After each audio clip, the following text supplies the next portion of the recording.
Grew up in Bismarck, North Dakota, was extremely active in sports. That was pretty much my life. Parents got divorced when I was 7. I was a good kid. I stayed out of trouble. We went to church. It was kind of just something we did.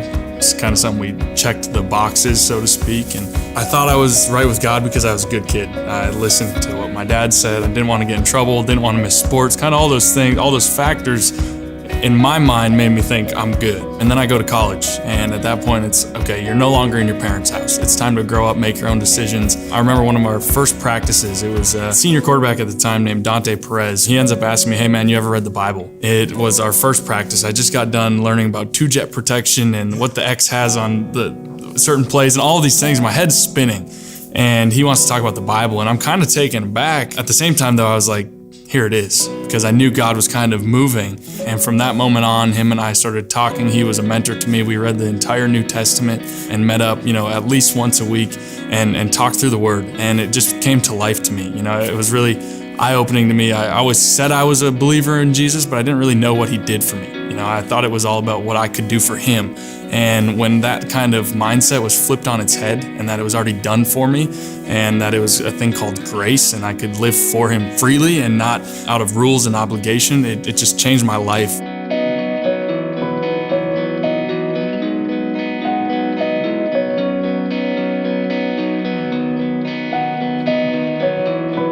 We met actually in the country of Haiti, and she was there serving with an organization called Mission of Hope. And this was after my rookie year. Went down on a mission trip with the church that we go to out here in New Jersey. We ended up talking, and I just to see another woman that was truly after God's heart in that moment, and trying to serve him the way that I was trying to live as well. About a year and a couple months later, we were married. And now we have a daughter who's 7 months old now, and she is an absolute joy. It's been quite the journey together so far.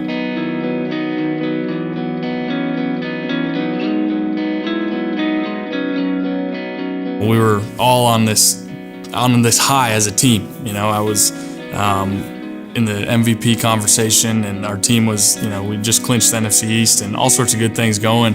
And my season was done. And for me, I've had a fair share of injuries, but never something like that. Never something where I literally had zero control of my life. I couldn't walk. I couldn't get off the couch to go to the bathroom by myself. I couldn't.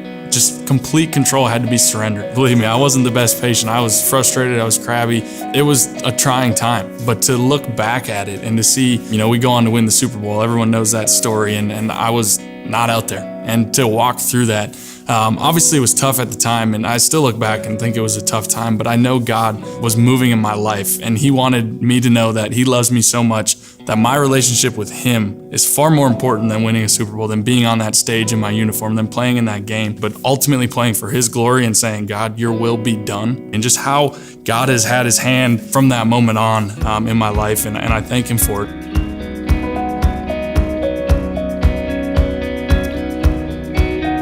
For me, I've always been a guy that wants to have control, and my selfishness and my desire for control has to decrease every moment, and it has to just allow God to increase in my life, to try my best to be Spirit-led and not Carson-led. Sometimes I just look at my daughter and I kind of laugh because I'm like, she's mine. And the way I love her that I can't even explain or understand, I know doesn't even compare to how much God loves us.